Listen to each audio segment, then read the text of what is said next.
Muy buenos días, transmitimos desde Radio Internacional Televisión, en la tertulia de Radio Internacional. Está con nosotros nuestro colaborador principal, Germán Domínguez. Buenos días, Germán. Muy buenos días a todos. Vamos a tratar hoy un tema, como todos, muy interesante, que es qué pasa con la industria, que como todos sabemos es un motor de desarrollo empresarial y de desarrollo económico en España, creador y fuente de empleo, que es el punto débil, por mucho que nos quieran distorsionar o simular, el nivel de empleo en España es el principal problema que tiene la economía española.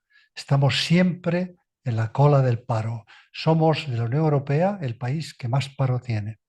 Queremos analizar un poco qué pasa con la industria, qué pasa con los precios de los consumos que hace de gas, electricidad, etcétera, y si eso va a repercutir o no en, como decimos, en el cierre de algunas empresas o industrias y qué pasa con la relación que existe en la posible recesión de la economía española. ¿Cuál es tu opinión así en principio?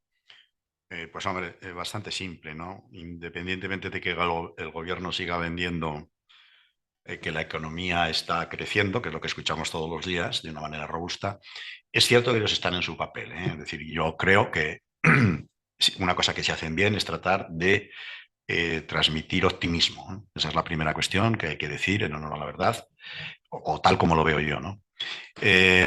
No obstante, también hay que tener claro que mienten como bellacos, ¿no? Es decir, cuando tú ves o analizas los datos, y en la introducción has hablado del empleo. Bueno, el tema del empleo es un gran fraude, ¿no? Es decir, nos lo sitúan en torno al 12, ocultando ni sabemos cuántos empleos. Es decir, primero han crecido o ha crecido el empleo los últimos años sobre el tema del empleo público, por ejemplo, ¿eh? De una manera brutal, ¿eh? Estamos ya oficialmente en 3,6, en 3.600.000 empleos públicos, ¿eh? Me parece que Pedro Sánchez llegó al poder con unos 3 millones, ¿eh? Mal contados ya, pero bueno, esa es la cuestión. Independientemente de eso, ahora con esta historia de los fijos discontinuos, Sí, eso quería preguntarte. esa modalidad de los fijos discontinuos, que tú fíjate, puede ser un fijo discontinuo habiendo trabajado un día al año, que es tela, el tema. Eso la gente en general no lo entiende. Fijo, discontinuo. Bueno, pues Si que, eres fijo, en principio es que trabajas todos los días. claro, la cuestión es que te pueden mandar para casa tranquilamente, tu contrato está suspendido, tu contrato de facto jurídicamente está suspendido y como tal sigues en plantilla. No resuelto el No contrato. resuelto, exactamente, no resuelto, no pagas. Suspendido, como si estuvieras enfermo. Claro, no, porque enfermo si pagas tu empresa paga la seguridad social, etcétera, No, etcétera, ya, pero en suspensión me refiero. pero es importante. Bueno, la cuestión está en que hay ahí también millón y pico de tal. Y O sea, ahí eso es un desempleo encubierto. es un desempleo encubierto, claramente, más luego todas las trampas que hacen con las altas y las bajas, ¿entiendes? A los finales de mes, etcétera, etcétera. En fin, Eso entra dentro de lo que se denomina desinformación, entra, yo más bien diría manipulación. porque fijo, discontinuo, es que es una De todas maneras, el otro día contradicción. escuchaba yo unos comentarios a gente bastante cualificada en este mundo y me hicieron entender que efectivamente no todo es negativo. Una cosa es que se han parado realmente y otra cosa es que desde el punto de vista jurídico de derechos de una serie de cuestiones es más interesante el contrato de fijo discontinuo que el de parado como tal. Total. Hombre, lógicamente. Vale. Es decir, que hay determinadas cuestiones sociales y demás que con esa fórmula, de alguna manera, están o tiene más ventajas que siendo un parado como era antes absoluto. Pero bueno, dicho eso, en realidad no trabaja, no contribuye y el hecho es que, bueno, pues cada vez más analistas te van a analizar este tema por las horas efectivas trabajadas. Volviendo al tema de la industria, Volviendo al tema de la industria, yo creo que podemos hacer referencia, por ejemplo, bueno, últimamente a un informe que hay de gas natural, por ejemplo. Gas natural eh, termina de reactualizar o de actualizar sus previsiones y está hablando y apunta que en el último mes del año el consumo de gas caerá un 24%. El consumo del gas al final, ¿por qué cae? Pues cae, en definitiva, pensemos, que la industria es consumidora compulsiva o intensiva de gas natural. Bueno, se han disparado los precios de gas natural, aparte de otro tipo de, bueno, de insumos, de tal, y hay muchas industrias que de alguna manera pues, se les ha obligado a meterse en stand-by, a parar y ver cómo evolucionan las cosas, pero es que producir es producir a pérdida. Vamos a ver si esto se reanima, si no se reanima, si logran que el tema del precio del gas, porque ahora se están produciendo cosas increíbles, por ejemplo, con el gas, y es que está habiendo gas baratísimo en las costas, pero para consumir el gas que hay comprado a precio de oro, no dejan descargar el gas barato. Y a efectos del gas te voy a contar una cosa que ha pasado, eh, se ha resuelto hace unos meses y los medios no han hecho absolutamente ninguna mención del tema, que es, por ejemplo, el famoso almacén Castor. ¿Te acuerdas que fue un tema muy discutido? En definitiva, un almacén que se hizo ahí en el Mediterráneo, relativamente cerca de las costas mediterráneas, se montó un revuelo del carajo por el hecho de que decían que ocasionaba temblores. Yo nunca entendí, pero vamos, tampoco sé mucho de geología, más bien nada. Y bueno, si recuerdas, la campaña es brutal. Fue brutal, de tal manera que ese proyecto se paró.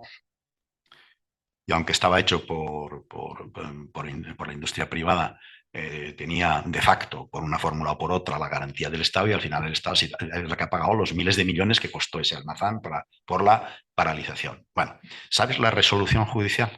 Pues que no han podido probar los activistas absolutamente ninguno de los movimientos sísmicos de los que se habló. Bueno, consecuencias. No tenemos almacenes suficientes para tener un stock, una reserva estratégica, como Dios manda, de gas natural. Hay una cuestión que has dicho que me ha retrotraído a mis años escolares, cuando analizábamos el ejemplo de oraciones impersonales, decía, se cayeron, se hicieron, que empezaba con el se, ¿no? Entonces tú has dicho, se han disparado los precios del gas natural. Y yo te pregunto, en vez de ser esa impersonalidad, se han disparado como si subieran por sí solos, ¿qué influencia tiene el movimiento logístico, estratégico, político del señor Sánchez con respecto a Argelia?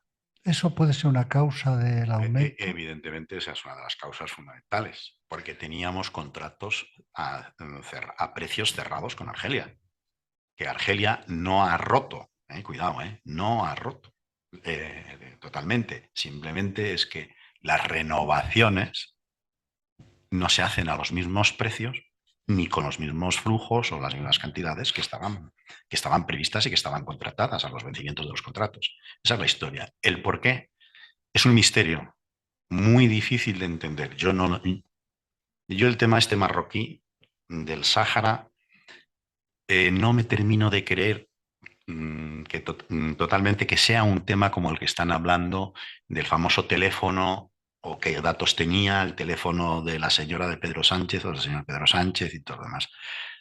¿Influencia de Estados Unidos? Yo creo que hay influencia, y Francia, yo creo que ha habido presiones muy importantes de Estados Unidos y Francia. Francia Y menos. Francia, no, Francia es pro marroquí a 100. ¿Alguna consideración más para acabar este tema? Bueno, yo creo que este indicador que hemos hablado del gas no es más que un índice más de los muchos que tenemos, que ojalá no llegáramos a la recesión, ojalá no llegáramos a la recesión, de la que todos estos indicadores nos están anunciando, pero me temo bueno, que los datos van a ser tozudos, van a ser tozudos. Y tú fíjate en una cuestión, es decir, que todo esto a pesar, o sea, somos el único país que no hemos recuperado, de la Unión Europea, que no hemos recuperado las magnitudes económicas previas a la pandemia, el único. Somos, después de Italia, el país que más fondos europeos hay a disposición, que no los estamos sabiendo utilizar porque se los están gastando en cohetes, ¿vale? Porque se están gastando en cohetes. Te quiero recordar el tema de esa línea aérea Plus Ultra a la que le dieron 50 millones, una discoteca por ahí que le dieron otros 50 y tantos millones, de un señor que es consejero del país, etcétera, etcétera, etcétera.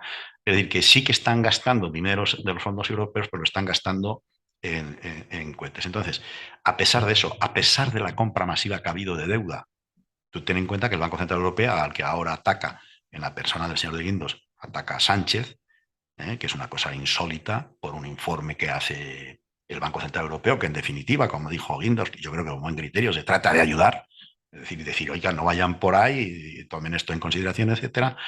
Bueno, pues a pesar de todo ese río de fondos, somos los únicos que no hemos recuperado. Imagínate que ahora que empieza la Unión Europea a cortar un poquito el grifo, que ya empiezan a moverse, que el Banco Central Europeo empieza a subir tipos y que no van a seguir comprando masivamente, aunque todavía no corten masivamente deuda, pues no, a mí personalmente no me invita a ser optimistas de esta manera de ver las cosas. Otra cosa es el por qué estamos ahí. Esa sería harina de otro costal. Bueno, yo quiero decir, para acabar, que el problema de la recesión, aparte de un componente fundamental económico, tiene un componente también fundamental psicológico. Si todo el mundo cree que estamos en crisis, al final acabamos estando en crisis. Es el ejemplo que se pone del que va en bicicleta y ve un poste de la luz cuando está aprendiendo a andar en bicicleta y dice que me la pego, que me la pego, que me la voy a pegar y al final choca contra el poste de la luz. Entonces, la recesión hay que ser un poco prudentes porque hay muchos periodistas, analistas, quizás con no demasiado conocimiento económico, que hablan enseguida de recesión. La recesión es la disminución de la producción nacional bruta del PIB, ya nadie habla del PNB, del Producto Nacional Bruto, sino del Producto Interior Bruto, porque a los políticos les interesa hablar del Producto Interior Bruto, porque en España hay muchas empresas extranjeras que fabrican en España y forman parte del Producto Interior Bruto, no así del Producto Nacional Bruto, que es lo fabricado y producido por las empresas españolas en España y en el extranjero por empresas españolas. Dicho lo cual, si nosotros disminuimos, que estamos disminuyendo, pero no se trata solo de una disminución actual, sino tiene que ser un poco periódica, que haya por lo menos 2 semestres de caídas. Entonces yo no creo, porque España, la ventaja que tenemos es que formamos parte de la Unión Europea con los inconvenientes de formar parte también de la Unión Europea. En fin, estas son consideraciones. Nosotros no tenemos, obviamente, la bola de cristal. Creo que nuestro colaborador principal, Germán Domínguez, lo ha analizado perfectamente. Son cuestiones no fáciles, están muy influidas por cuestiones políticas, como decíamos antes, eh, se han incrementado los precios del gas. Pues alguien ha tomado decisiones políticas que lo que han producido es incrementar el precio del gas que tenemos que pagar todos los españoles. Como siempre, hemos llegado hasta aquí en esta tertulia de Radio Internacional Televisión. Les deseamos que sean felices.